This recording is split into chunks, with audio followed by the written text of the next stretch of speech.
හරි ළමයි. එතකොට දැන් කතා කරන්න යන විෂය කොටස ගත්තොත් ඔයාලා දන්න විෂය කොටසක් දන්න උනාට ගොඩක් වෙලාවට ළමයි මේක පටල ගන්නවා. හරි. ඉතින් විෂය කොටස මොකද්ද? ඔයාලා දන්නවා 10 වසරේ පාඩමක් තියෙනවා අපේ 7 වෙනි පාඩම මූලික සටහන් පොත් සහ මූලාශ්‍ර ලේඛන. ඉතාමත්ම සරල පාඩමක් සහ කෙටිම පාඩමක්. හැබැයි මෙයාගෙන් ප්‍රශ්න අනිවාර්යයෙන්ම ප්‍රශ්න පේපර් එකේ තුල ඇහෙනවා. අනිවාර්යයෙන්ම MCQ ප්‍රශ්න දෙකක් තුනක් මෙයාගෙන් සම්බන්ධ වෙනවා. MCQ පේපර් එකේ අනිවාර්යයෙන්ම ප්‍රශ්න දෙකක් තුනක් අනිවාර්යයෙන් මෙයාගෙන් අහනවාම තමයි. හරි නිසා පටල ගන්න එපා. හරි ඊට පස්සේ පළවෙනි ප්‍රශ්න ගත්තොත් අනිවාර්ය ප්‍රශ්න ඇතුලේ ප්‍රශ්නයක් ලැබු වෙන්න පුළුවන්. ඒ වගේම ප්‍රශ්න අංක 5 ඇතුළත පසුගිය විභාග ප්‍රශ්න බලනකොට මෙයාගෙන් ප්‍රශ්න අහලා දිනනවා. හරි නිසා පාඩම කෙටි වුණාට පාඩම සරල වුණාට මෙයාගෙන් ලොකු ප්‍රශ්න කිහිපයක් පේපර් එක තුලේ අනිවාර්යෙන් ඇහෙනවා. එතකොට මේ පාඩම ඇතුළේ ඔයාලට බලා ගන්න තියෙන දේවල් ටික හරිය සරල දේවල් කිහිපයක් තමයි බලා ගන්න තියෙන්නේ. හරි. ඒ නිසා මොනවද මූලික වශයෙන්ම මේකෙත් බලා ගන්න ඕන දේවල් ටික. සරලව පාත්තුකව දැන් අපි කතා කරන්නේ මූලික සටහන් පොත් සහ මූලාශ්‍ර ලේඛනනේ. ඒතර මූලික සටහන් පොතක් කියලා කියන්නේ මොකද්ද? හරි.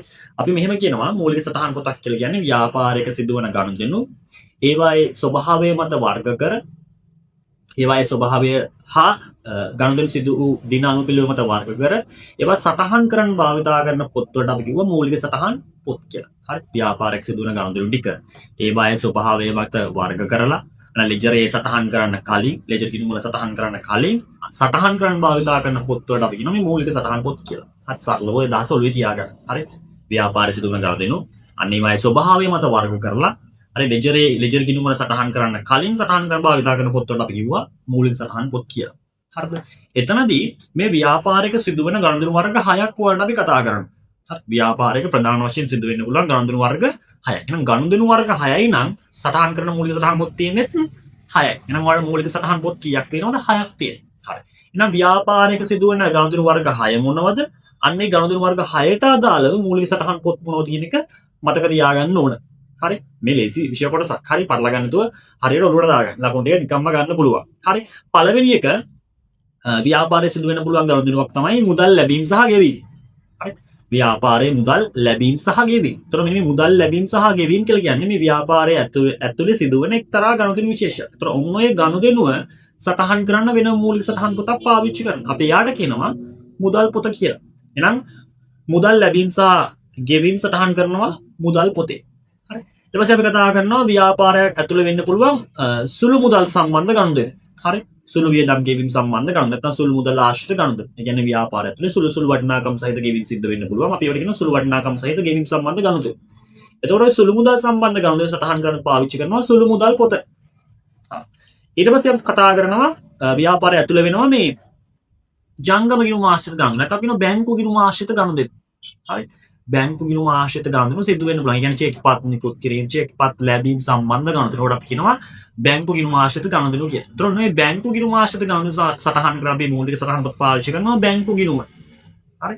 නම් ජංගම ගිණුම ආශ්‍රිත ගිණුම ජංගම ගිණුම ආශ්‍රිත ගනුදෙනු කියලා කියන්නත් පුළුවන්. බැංකු ගිණුම ආශ්‍රිත ගනුදෙනු කියලා කියන්නත් පුළුවන්. ඒතර මේ සිදුවන ගණන් සටහන් කරලා භාවිතා කරනවා බැංකු ගිණුම. හරි. ඒතර බැංකු ගිණුම සටහන් වෙන්නේ සරලව ගත්තොත් බැංකු ගිණුම සටහන් වෙන ළමයි මේ බැංකු ගිණුම ආශ්‍රිත ගනුදෙනු කියන්නේ චෙක් පත් ලැබීම සහ චෙක් පත් නිකුත් කිරීම කියන දේවල් ටික. හරි. ඊට පස්සේ ගත්තොත් ආය ව්‍යාපාරය තුළ වෙන පුළුවන් ගනුදෙනු වර්ගයක් තමයි මේ වෙළඳ භාණ්ඩ ණයට ගැනීම. හරි. වෙළඳ භාණ්ඩ ණයට ගැනීම. ඒ කියන්නේ භාණ්ඩ ණයට ගැනීම. ඒතර ණයට ගැනීම ගත්තට පස්සේ ව්‍යාපාරයක් තුළ වෙන ගනුදෙනු වර්ගයක්. ඒතර ඔන්න ඔය ගනුදෙනුව සටහන් කරන මූලික සටහන් පොතක් පාවිච්චි කරනවා. මොකද්ද? ඔයාලා දන්නවා මොකද්ද? ගැනුම් ජර්නලය.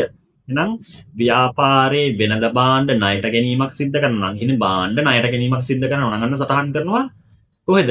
ගැනුම් ජර්නලයේ. හරි. අර වෙළඳ භාණ්ඩ ණයට විකිණීමක් සිද්ධ කරනවා නම් හරි. ණයට විකිණීමක් සිද්ධ කරනවා නම් ණයට විකුණුම් සම්බන්ධ ගනුදෙනු සටහන් කරනවා විකුණුම් ජර්නලයේ. හරි. ඊට පස්සේ අපි කතා කරනවා මේ වෙනත් ගනුදෙනු කියලා. ව්‍යාපාරයක් ඇතුලේ වෙනත් ගනුදෙනු වෙන්න පුළුවන්. හරි. ඒතර වෙනත් ගනුදෙනු කියන මේ ගනුදෙනු සටහන් කරනවා අපි කොහෙද? පොදු ජර්නලයේ. එහෙනම් ව්‍යාපාරයක් ඇතුලේ වෙන්න පුළුවන් ගනුදෙනු වර්ග 6යි. අන්නේ ගනුදෙනු වර්ග 6 සටහන් කරන අපි මූලික සටහන් පොත් 6ක් පාවිච්චි කරනවා. හරි. මතක තියාගන්න මුදල් ලැබීම සහ ගෙවීම සටහන් කරනවා මුදල් පොතේ. ව්‍යාපාරික සුළු මුදල් ආශ්‍රිත ගනුදෙනු සටහන් කරනවා සුළු මුදල් පොතේ. ව්‍යාපාරික ජංගම ගිණුම ආශ්‍රිත ගනුදෙනු. ඒ කියන්නේ චෙක් පත් ලැබීම චෙක් පත් නිකුත් කිරීම සම්බන්ධ ගනුදෙනු සටහන් කරනවා බැංකු ගිණුමේ. වෙළඳ භාණ්ඩ ණයට ගැනීම සම්බන්ධ ගනුදෙනු සටහන් කරනවා ගැනුම් ජර්නලයේ.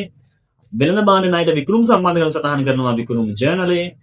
වෙනත් ගනුදෙනු සටහන් කරනවා කොහෙද? පොදු ජර්නලයේ. හරි. නම් ඔන්න මූලික සටහන් පොත් ටික. හරි. ඊට පස්සේ කතා කරන් තියෙන්නේ මූලාශ්‍ර ලේඛන කියන එක. ඒතර මොකද්ද මේ මූලාශ්‍ර ලේඛනයක් කියලා කියන්නේ? සරල මූලාශ්‍ර ලේඛනයක් කියලා ළමයි ව්‍යාපාරික ගනුදෙනුවක් ඇති වුණාට ව්‍යාපාරික ගනුදෙනුවක් සිදු වුණාට පස්සේ ඒ ගනුදෙනුවට අදාළ සියලු විස්තර ඇතුළත් කරලා වගකිය යුතු නිලධාරියෙක් විසින් අත්සන් කර නිකුත් කරන ලේඛනය සරලව මූලාශ්‍ර ලේඛනයක් කියලා කියනවා.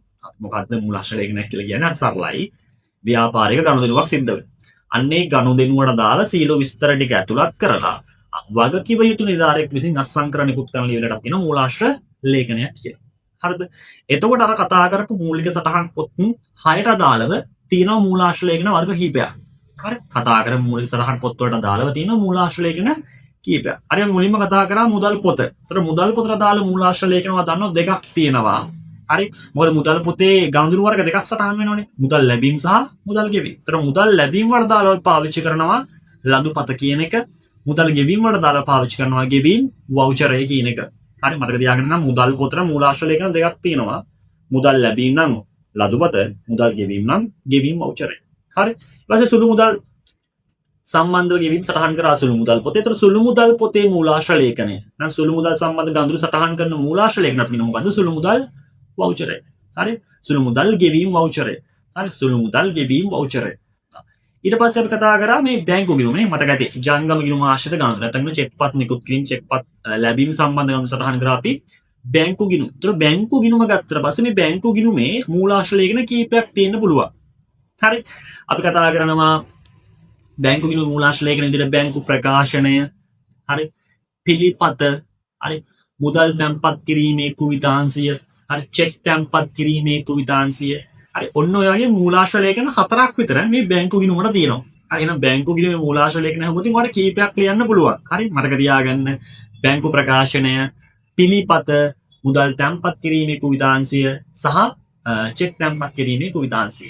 හරි ඊට පස්සේ අපි කතා කරා මේ වෙළඳ භාණ්ඩ ණයට ගැනුම් සම්බන්ධව සටහන් කරා ගන්නදලු කොහෙද ගැනුම් ජර්නලේ. ඉතින් ගැනුම් ජර්නලේ මූලාශ්‍ර ලේඛනක් තියෙනවා ගැනුම් ඉන්වොයිස් කියලා. හරි ඊට පස්සේ කතා කරා අපි වෙළඳ භාණ්ඩ ණයට විකුණුම් සම්බන්ධ ගණන්වල සටහන් කරනවා විකුණුම් ජර්නලේ. විකුණුම් ජර්නලේ මූලාශ්‍ර ලේඛන නම් අපි කියනවා විකුණුම් ඉන්වොයිසිය. එහෙනම් විකුණුම් ජර්නලේ මූලාශ්‍ර ලේඛනේ විකුණුම් ඉන්වොයිසිය. හරි අවසානයේ කතා කරා මේ වෙනත් ගනුදෙනු ව්‍යාපාරික සිදුවන වෙනත් ගනුදෙනු. ඔන්න වෙනත් ගනුදෙනු සටහන් කරනවා කියුව කොහෙද? පොදු ජර්නලේ. හරි වෙනත් ගනුදෙනු දේවල් සටහන් කරනකොට පොදු ජර්නලේ. ඒතකොට පොදු ජර්නලේ සටහන් කරනකොට පොදු ජර්නලේ මූලාශ්‍ර ලේඛනය වෙනවා අපි කියනවා ජර්නල් වවුචරය කියලා. හරි එහෙනම් පොදු ජර්නලේ සටහන් කරන්නේ වෙනත් ගනුදෙනු. ඒතකොට පොදු ජර්නලේ මූලාශ්‍ර ලේඛන අපි කියනවා ජර්නල් වවුචරය කියලා. හරි දැන් බලයි ළමයි බලයි මොනවද මේ වෙනත් ගනුදෙනු කියලා කියන්නේ? මම සරලව අදහස් කරන්නම් මොකද්ද මේ වෙනත් ගනුදෙනු කියලා කියන්නේ?